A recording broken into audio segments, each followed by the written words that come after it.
Zero trust. You may have heard these words thrown around.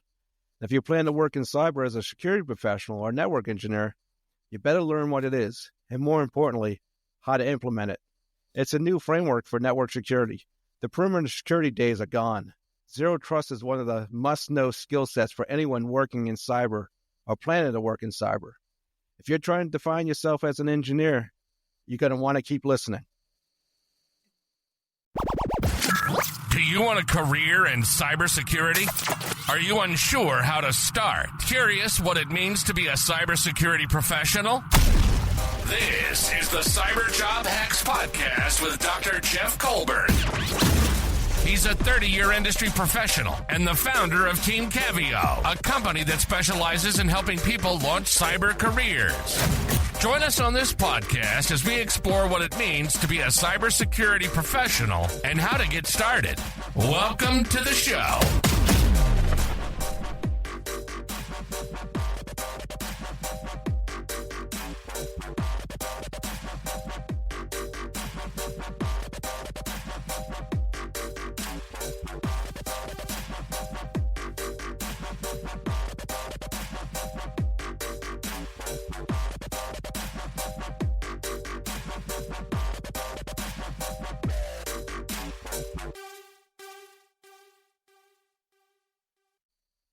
Are you looking to enter the cyber job market?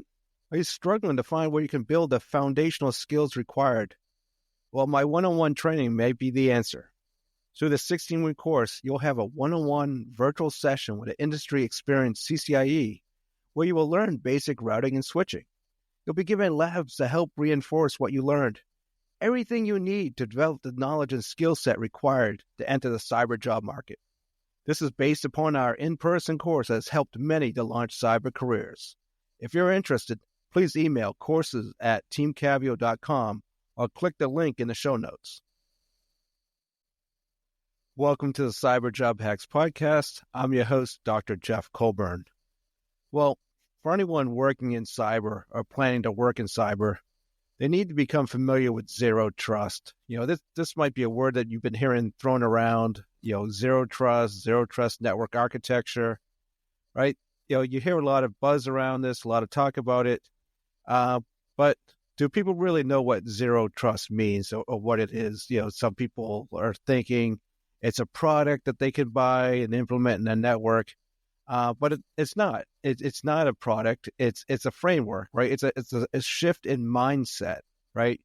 Typically or traditionally, network security was based upon a perimeter model, right? So you would, organizations would, deploy firewalls and other security appliances on the network edge, right? So pretty much where, traffic entered and departed their network.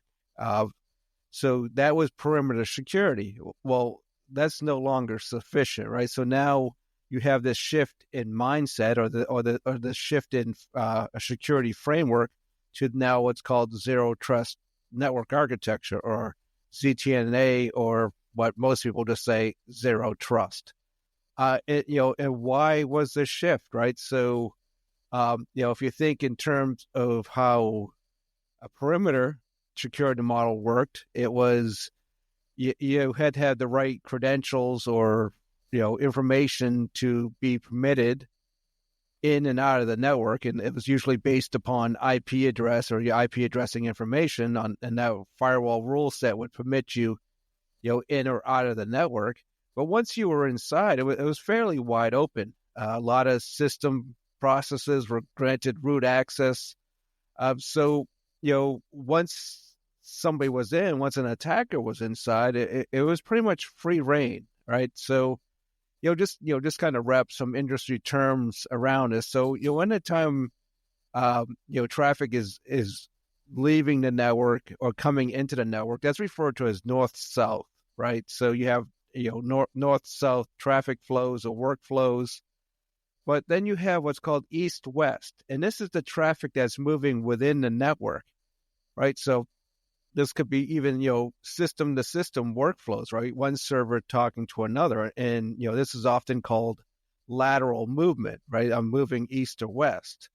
And what would happen is because you had this perimeter security, if one server got compromised, it was very easy for that attacker to use that server as a launching pad to attack other internal servers, right? And this was, what we call a lateral attack. So what brought zero trust was, the need to reduce these lateral attacks or this lateral movement. You can't have this free movement within the network, right? So, the challenge became, how do we secure or make more secure east-west traffic? So the zero trust framework introduces a few concepts or components, and one of them is least privilege. That means users and systems only have access to the systems that they need access to, and only at the level they're required to perform their role or function. There's no more free reign. There's no more, hey, I'll just grant that system root access, and then it pretty much can, log into any device in the network. No, now it has to be restricted, right? So it follows this least privilege model, meaning you only get the access that you need to the things that you need. So that was really one of the key components of zero trust. But so, what does that mean? It's like, okay, so if I'm going to apply least privilege to user to system workflows and system to system workflows, well, how do I know what access they need? What do they need access to, and to what level? Well, that's where you bring in yet the next component of zero trust, which is identity, right? These workflows within your network have to be identified, right? And the devices in your network and the users in your network have to be identified. So for least privilege to work, everyone and everything has to be identified in the network. So you may have experienced this already. It's pretty common as now you have multi-factor authentication. Right? Gone are the days where you just use a password to log into something. Usually you have a password, and then either you're getting text, a code, or you have some sort of device that you possess to add that second level of security, right? That multi-factor. So that all has to do with identity. The other thing is network access control using something like 802.1x, right?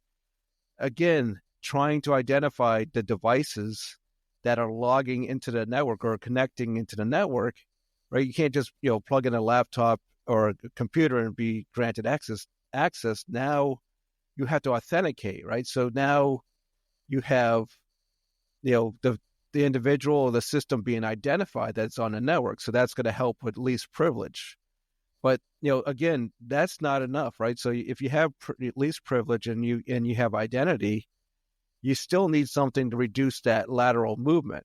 So now you have something called segmentation, and more specifically, micro segmentation. So in the past, you had macro segmentation, and this was performed by routing everything through a firewall, right? So if something was going east-west, it would actually have to be routed north through a firewall and then back south to reach this device. So it's very inefficient. So if you had, these east-west workflows, but if you had to segment, it was essentially had to go, north and south before it reached its destination.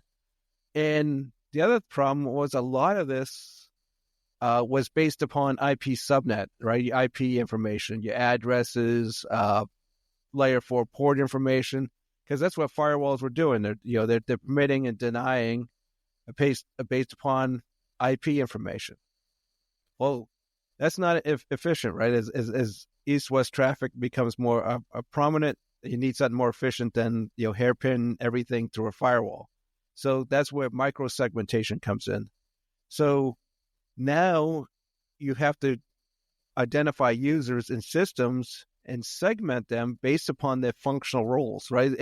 You can't use IP information anymore, right? So just for instance, say you had two servers sitting in the same subnet, and they may not they may not require any kind of level of communication between the two. However, if you use a traditional firewalling model to segment, there's nothing preventing those two servers from communicating because they're on the same subnet, so that traffic will never be sent up to the router. Now, some organizations, try to implement layer 2 or what's called transparent firewalls to add that level of security. But again, it's inefficient because even though you have a layer 2 firewall, the traffic still needs to flow through it. So now you have this traffic flow where things have to go to the firewall. So microsegmentation approaches move away from this traditional firewalling or going through a firewall appliance or north-south requirement. So what it has to do is it has to be able to segment on that functional role and command and grant permissions, who is permitted to communicate based upon their role and not on their IP information. So it's like they're identified by their role, and based upon that role, what other segments are they permitted to communicate with, right? And it could be you could have devices on the same IP subnet, and they may not need to communicate, or they may need to communicate, but now you're not restricted to IP information. Now you have identity based more on their functional role, right? So, and this is really, really important because with the increased mobility, it's becoming even more difficult to use somebody's IP address or as a means of identification because it's changing, right? As users, they're working remote or they're moving between locations, that same IP address is not following them around. So they may move to a different subnet, and something that they had access to before, if they may not have access now because that subnet might not have permission within the firewall to communicate, right? So that's where you have these things coming together, the least privilege, identity, and microsegmentation, right? So these are like key components to zero trust.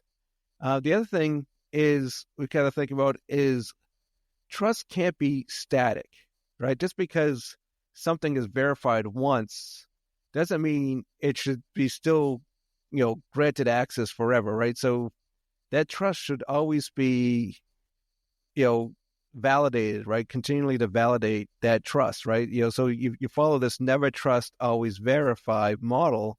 You have to continuously identify, right, and verify, right? So that the level of access may change, right, because of location. That if the user moves to a less secure location, their level of access may be reduced, or current network conditions could change. Say there's an active security incident going on, so then there may be a change in privilege level during that network condition. Or if that individual's device is out of compliance with the organization's security controls, then it should have its level of access reduced until it's brought into compliance. So really, these are the things that make up that zero trust framework. And there's many frameworks out there. You have NIST, DoD, you have vendor specific. Everyone's defining a zero trust model, but they all follow the similar components. It's all about identity. It's all about microsegmentation. It's all about least privilege. The language may be different in the framework, but honestly, it's the same frameworks. So how do you start, right? So we look at zero trust network architecture. It's a must know skill, right? If you're going to be working in this industry, you got to learn zero trust. I don't care if you're a network engineer or you're going to be a security professional. Zero trust is here. It's not going away. This is the new security architecture for the network. Perimeter security is gone. So, so how do you start, right? So first of all, you got to remember it's a framework. It's not a single product or technology. So you can't just study a product or technology and become a zero trust expert, right? It's that adopting that mind shift from traditional perimeter security and understanding the components of zero trust network architecture, right? So, like I said, identity, least privilege, segmentation, visibility, continuous verification. You got to understand these components, right? So once you understand these components, then you start exploring how vendors are implementing these various components, right? So these vendors are around, they understand where the market's going, so they're developing solutions to support zero trust, and they're out there. But everybody has a different approach to it. Especially when something's new, everybody thinks they have a better way of doing it. So let's take microsegmentation, for example. Like every network vendor has a solution. Arista, Palo Alto, Cisco, all of them, anyone who's selling network switches and routers, they have a microsegmentation solution.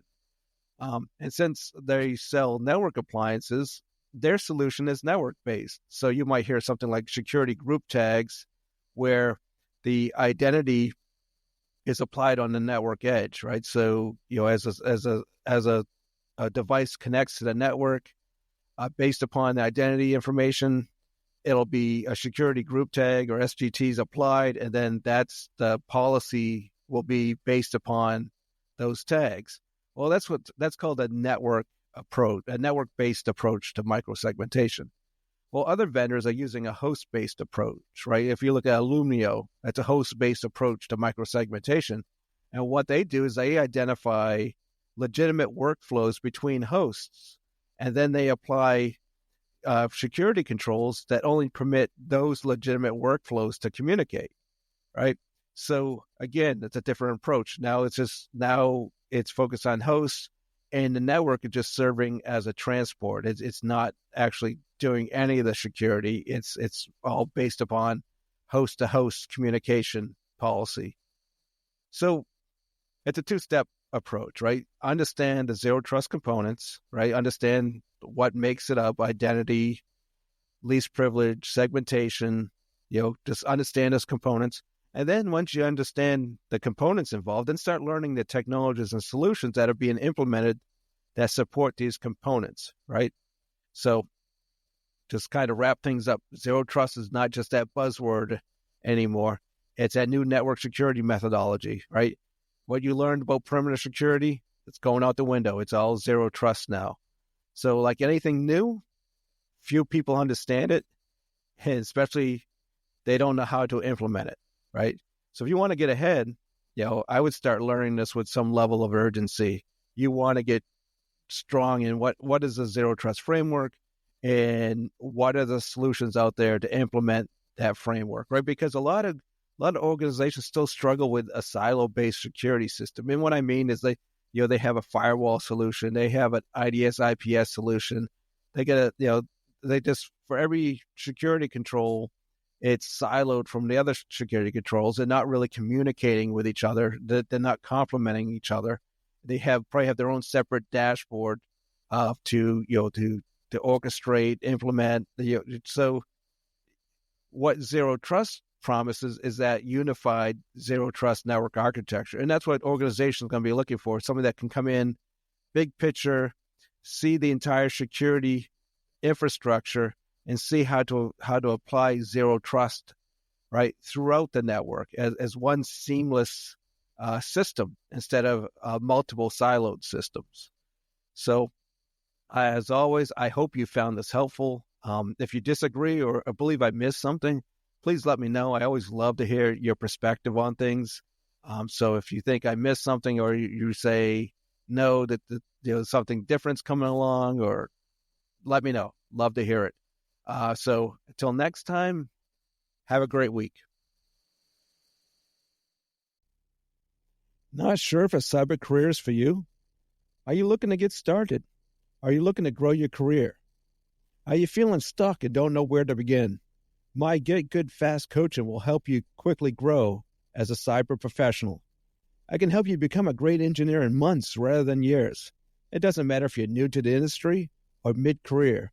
I coach you through that same process that has worked for me and my students. Go to coaching.cyberjobhacks.com to schedule your session today, or just follow the link in the show notes. Thank you for listening to the Cyber Job Hacks Podcast.